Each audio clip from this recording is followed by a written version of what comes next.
Hello friends, उम्मीद है सब लोग अच्छे होंगे। तो आज हम लोग मटेरियल इंजीनियरिंग में फटीग फेलियर के बारे में थोड़ा और डिस्कस करेंगे। तो इसमें है एक चीज, effects of mean stress using modified Goodman diagram. ठीक, तो जो मीन स्ट्रेस है that is your sigma sigma max plus sigma मिन डिवाइडेड बाय 2। ओके, और जो उसमें सिग्मा मैक्स और सिग्मा मिन है हम वो मीन स्ट्रेस निकालते time that you will take with symbols. Okay, tensile के लिए इसको हम लोग पॉजिटिव रखेंगे और कंप्रेसिव के लिए इसको हम लोग नेगेटिव रखेंगे। ओके, सो क्या होगा कि जब हमारी साइकिल फुली रिवर्स होगी, यानी जितना फुली रिवर्स है मेरा मतलब है जितना पॉजिटिव में है उतना नेगेटिव में है, इन that case the sigma mean will be equal to 0 because sigma max की वैल्यू भी sigma minimum के बराबर होगी and both are have opposite sign। ठीक है, ये sigma max will be of positive and sigma minimum is of negative sign। okay, that's why we are saying that that sigma mean will be 0 for fully reverse case। okay, but हम लोग जब अब discussion को effect को देखना चाह रहे हैं जब हम मीन स्ट्रेस को नॉन जीरो रखें। ओके, जब मीन स्ट्रेस नॉन जीरो कब रहेगा, सपोज ये कंडीशन है, मीन स्ट्रेस जीरो कब रहता है, जब ये sigma positive sigma max and sigma min will be of equal. Okay, और जब ये तब ये जो जीरो मिडिल लाइन है दैट इज जो sigma mean stress will be of zero. अगर हमारे पास स्ट्रेस कुछ इस तरीके का है जिसमें stress will be like this, in this condition the sigma max will be of this will be of sigma max and sigma min will be of this one 0। so in this case the mean value will be going, it is not going to be 0। ठीक है, sigma mean is not going to be 0। तो ऐसी condition में क्या effect आना चाहिए, क्योंकि हम लोग जो डिस्कशन अब करते हैं वो जनरली इसके लिए करते हैं जब फुली रिवर्स केस के लिए, जब ये मीन स्ट्रेस की वैल्यू नॉन जीरो होगी, in that case how are going to calibrate the things, how are going to change your calculation, ये हमें थोड़ा सा समझने की जरूरत है, जो कि हम लोग मॉडिफाइड गुडमैन डायग्राम से समझने की कोशिश करेंगे। ठीक, ये जो इसका जो मॉडिफाइड गुडमैन डायग्राम है उसको सबसे मेनली दिखाने का जो तरीका है that is your between alternating stress and mean stress plot. Okay, इसको आगे हम लोग देखेंगे। तो सबसे पहले ये देखिए गुडमैन डायग्राम है, एक रिप्रेजेंटेशन है गुडमैन डायग्राम की। सो इसमें ये चीज है कि हमें पता है कि एसएन कर्व जो है उसमें जब ये एक स्ट्रेस की वैल्यू आपकी एक लिमिट से नीचे है, then the number of cycle will be very almost infinite. Okay, endurance limit से अगर आपकी स्ट्रेस की वैल्यू नीचे है then your cycles will be almost infinite. Okay, so अगर आप जब आपकी ये क्योंकि हम लोग देखिए एक चीज बहुत इंपॉर्टेंट चीज समझने के लिए बात है कि हम मीन स्ट्रेस को नॉन जीरो अभी हमें एकदम से क्या जरूरत पड़ी। देखिए, जब हम मीन स्ट्रेस को जीरो इसलिए रखना चाह रहे हैं क्योंकि जो आपका एक्सपेरिमेंट होता है, ठीक है, जो आप एक्सपेरिमेंट परफॉर्म करते हैं, in that case you are ये आपका स्पेसिमेन है और उसमें आप इसको रोटेटिंग मशीन के अंदर के ऊपर रख के इसको लोडिंग करते हैं इसके ऊपर। ठीक है, तो आप ये देखते हैं कि ये लोडिंग के बाद इसमें अल्टरनेटिव स्ट्रेंथ जनरेट हुआ, that will be of equal magnitude. ठीक, क्योंकि वो इक्वल मैग्नीट्यूड का ही हुआ क्योंकि ये जो लोड है आप you are not going to vary. ठीक, तो sigma maximum and sigma minimum की value it is not going to change in general in fatigue testing. Okay, तो हमें ये देखना है कि जो मीन वैल्यू है उसकी जो इफेक्ट्स हैं वो क्या आ रहा है। ठीक है, तो देखिए जब ये इस ग्राफ को समझने की कोशिश करते हैं, दिस इज ए ग्राफ इसमें stress and mean stress. Okay, ये आपके स्ट्रेस और मीन स्ट्रेस के बीच में प्लॉट है। And endurance, your endurance limit क्या शो करता है? इट इज शोइंग कि वो इनफाइनाइट नंबर ऑफ साइकिल्स के लिए आपका जो कंपोनेंट है that going to function. Okay, जब मीन स्ट्रेस की वैल्यू 0 है, यानी जब ये फुली रिवर्स केस के लिए है, देन जो हमारा फेलियर है that will be of this range. Okay, तो ये जो है आपका stress will be can go in this range. Okay, अब जैसे जैसे आप मीन स्ट्रेस की वैल्यू बढ़ाएंगे, मीन स्ट्रेस की वैल्यू कैसे बढ़ेगी? The mean stress value we can increase कि आप इसको जो फुली रिवर्स है that will be of repeating nature. Okay, तो अगर आपने इसको थोड़ा सा ऊपर से स्टार्ट करा इस तरह से,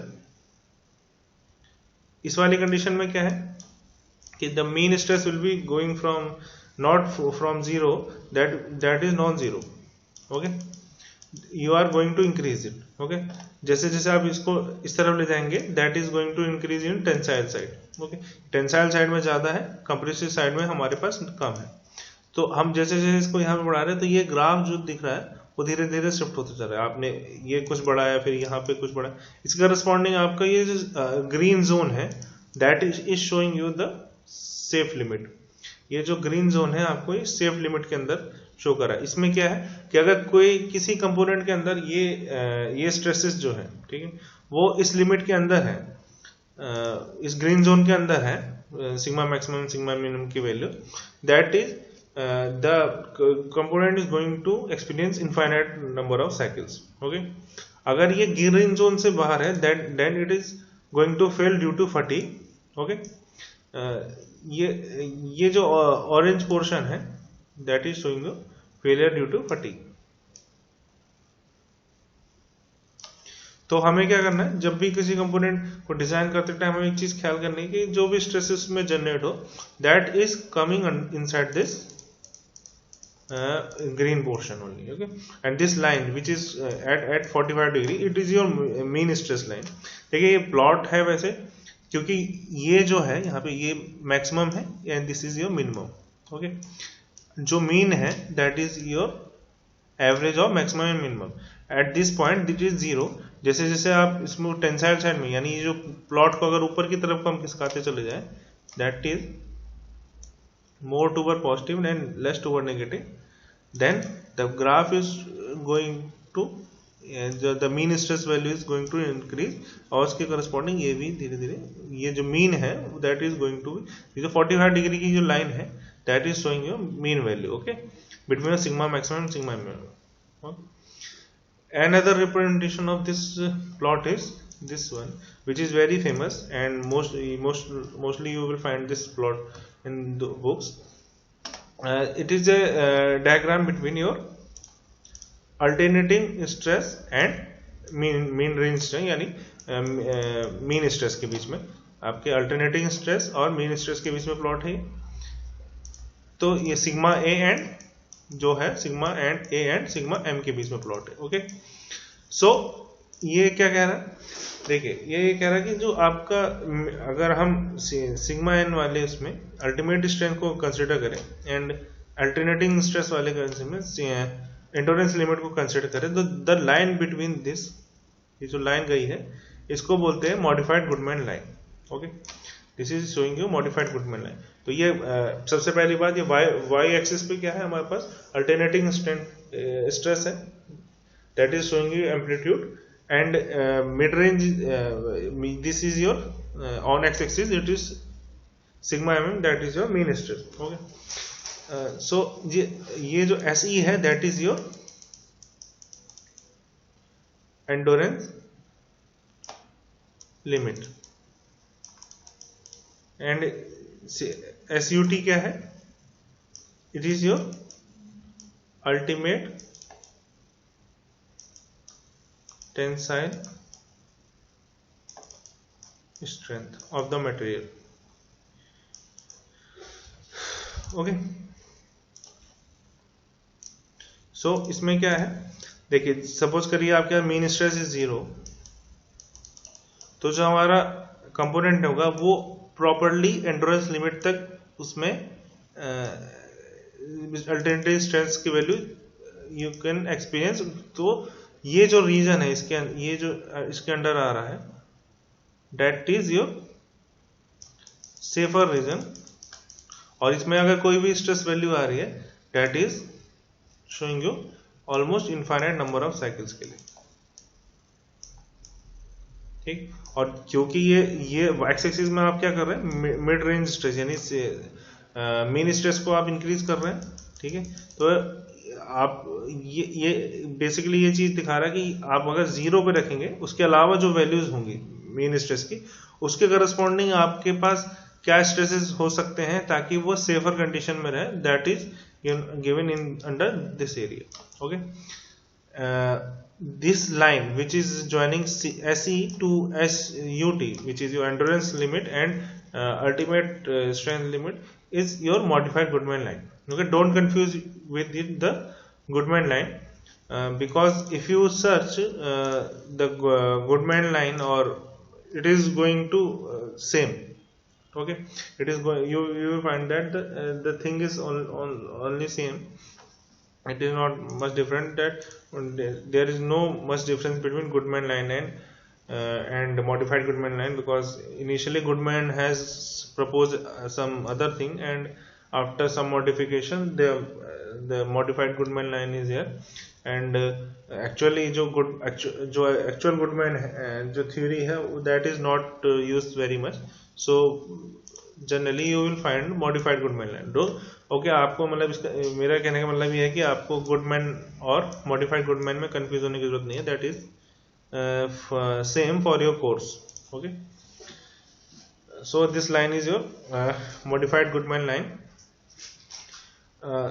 तो इसके जो रिलेशंस है between your sigma A and S E and sigma M and S U T, that is given by this relation, okay, sigma a by se plus sigma m by sut equal to 1 by n, where n is your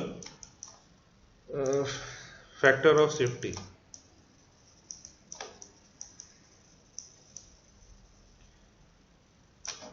okay।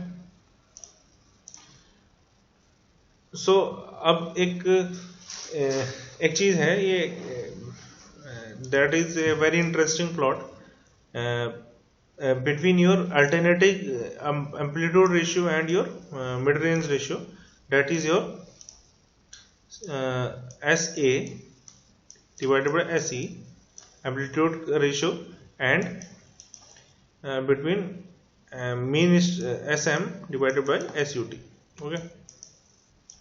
इसमें basically क्या है, ये तो constants हैं, but the main thing is SA and SM, यानी alternate amplitude ratio, amplitude and between your mean stress. ये एक तरह का प्लॉट है, नॉर्मलाइज्ड है, but it is showing a very interesting thing कि देखिए ये 0 पॉइंट है, इसके दर पे ये है टेंसाइल वाला पोर्शन, टेंशन वाली कंडीशन में, दैट इसके जो इस तरफ है, that is in compression, okay. So basically ये क्या चीज शो कर रहा है कि अगर आपका ये साइकिल है, कुछ अच्छी तरह से देख लेते हैं इसको, कुछ इस तरह से साइकिल है आपके पास,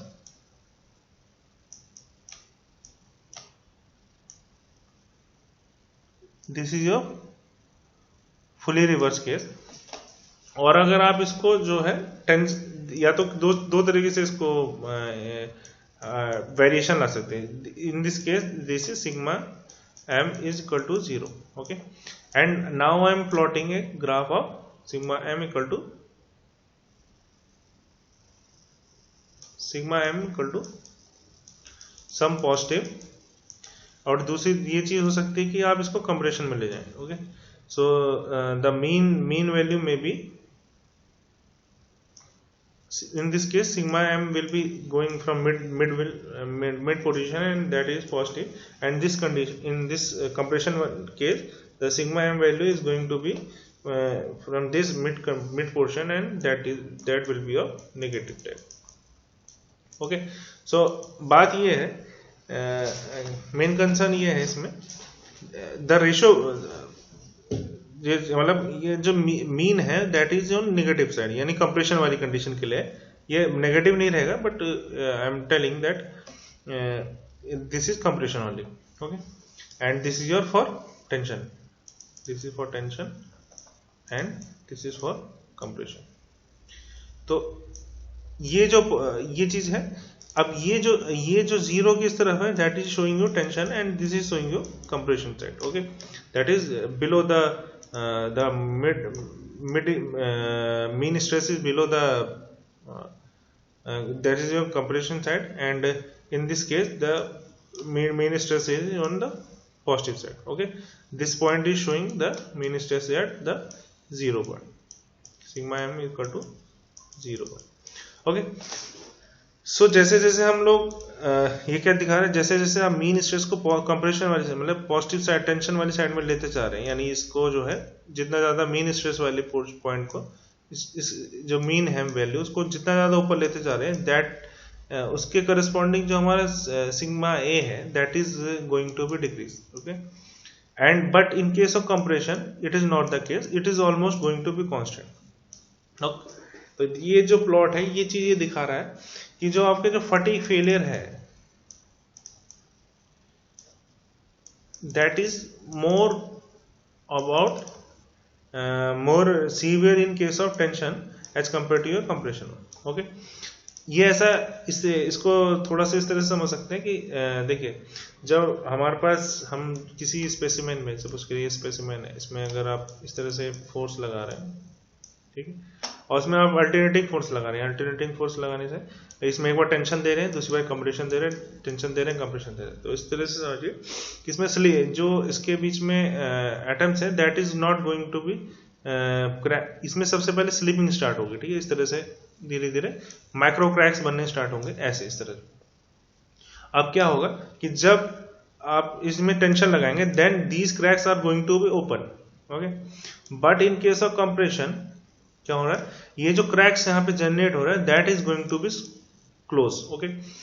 तो क्या है कि जो कंप्रेशन है that is making it less, या फिर ये कहें कि ये जो क्रैक्स है उनको क्लोज करने का काम कर रहा है एक तरीके से, जबकि टेंशन क्या करेगा, जो क्रैक्स होंगे micro cracks that is going to be open in case of tension, okay. तो इस वजह से ये जो चीज है ये आपको जो दिख रहा है ये जनरली ये ज्यादातर चीजों में देखने को मिलेगा, क्योंकि tension is going to increase और going to open the crack, okay, और क्योंकि इसमें स्लिपिंग हो रही है और tension is going to support the slipping side, तो ये जो राइट हैंड साइड वाला है that's why it is the जो आपके करस्पॉन्डिंग जो लिमिट है that is going to decrease, but in left hand side में क्या है, जो मीन स्ट्रेस का इफेक्ट है that is not going to observe in case of compression, okay. आप मीन स्ट्रेस को काफी नीचे तक भी ले जाइए तो ज्यादा इफेक्ट नहीं आया, ये जो सर्कल्स दिख रहे हैं आपको वो डाटा पॉइंट्स है डिफरेंट एक्सपेरिमेंट्स के, ओके। तो ये जो नीचे वाले पॉइंट है वो कुछ इफेक्ट दिखा रहे हैं, बट ऑलमोस्ट ये जो है जो लाइन गई है, जो मतलब एवरेज लाइन गई है that is not going too much affected, but in case of tension that is showing drastic change, okay. तो ये चीज बड़ी ये है कि जब आप कंप्रेशन में मीन यानी कंप्रेशन के केस में आप जब साइकिल्स लगाएंगे तो उसका इफेक्ट कम आएगा, जबकि टेंशन के केस में आपका इफेक्ट ज्यादा दिखेगा।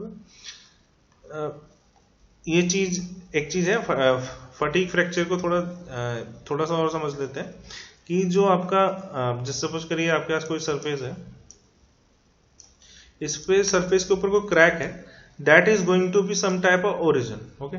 हमें ये जो क्रैक है वो दिखेगा भी नहीं कई बार, ये बहुत ही क्योंकि ज्यादातर सरफेस में कोई ना कोई क्रैक होता है, okay. That's why these variations you will observe, okay. Even हम जब एसएन कर्व भी बनाते हैं, जब हम एक्सपेरिमेंट से एसएन कर्व बनाते हैं, हमें इसी वजह से जो है बिल्कुल स्ट्रेट लाइन में नहीं मिलता है चीजें, क्योंकि जो सरफेस है उस पर हमें पता ही नहीं है कितने माइक्रो क्रैक्स होंगे, बिल्कुल एक जैसी सरफेस नहीं बन पाती है दूसरे स्पेसिमेन की।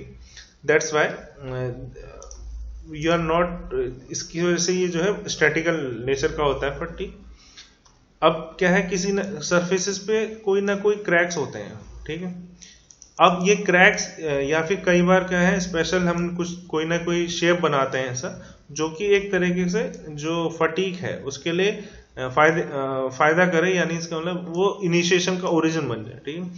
सपोज करिए यहाँ पे एक स्मॉल क्रैक है, या फिर कुछ डिजाइन हमारे पास कुछ इस तरह की है जहाँ पे स्ट्रेस कंसेंट्रेशन ज्यादा हो रहा है, that is going to be your important point of origin for your crack.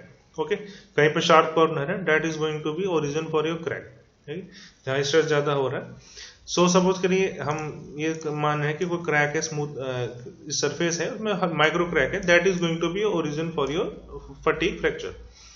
तो ये आप ये देखेंगे कि यहाँ पे इस वाले फ्रैक्चर में यहाँ पे कोई ओरिजिन था, उसके बाद यहाँ पे जब इसको इस कंपोनेंट पे फटीग फेलियर आया तो ये कुछ इस तरह से शेप बनाया है यहाँ पे, और then there is a some type of final fracture. Okay, तो यहाँ पे क्या हुआ, सबसे पहले यहाँ पे क्रैक इनिशिएशन हुआ, ठीक है। इनिशिएशन कैसे हुआ कि जो स्मॉल माइक्रो क्रैक था उसका क्रैक फॉर्मेशन स्टार्ट हुआ। उसके बाद इसमें क्या हुआ, हमने धीरे धीरे ये देखा कि इसमें क्रैक ग्रोथ हुई है, एंड उसके बाद इसमें फ्रैक्चर आया है,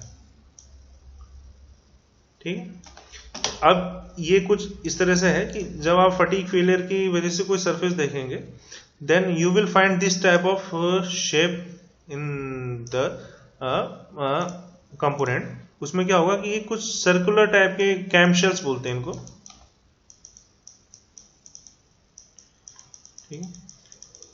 कैम शेल्स टाइप के आपको दिखेंगे, it is showing your fatigue zone, ठीक है। उसके बाद ये सडन फ्रैक्चर होता है फाइनल फेलियर के वाले पोर्शन में, ये जो लास्ट वाला पोर्शन जो आपको स्मूथ दिख रहा है थोड़ा सा, that is your final fracture point. यहाँ पे क्या है, ये धीरे धीरे यहाँ ओरिजिन से स्टार्ट हुआ स्मॉल क्रैक से, और ये धीरे धीरे जो है फटीग जोन यहाँ पे है, यहाँ पे थोड़ा स्मूथली चलता है, और यहाँ पे suddenly component is going to break, ठीक है।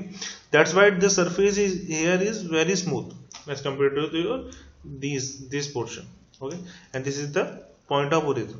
It may be of some type of small crack or some type of discontinuity in the shape or any other discontinuity in the material itself, which is supporting the fatigue fracture.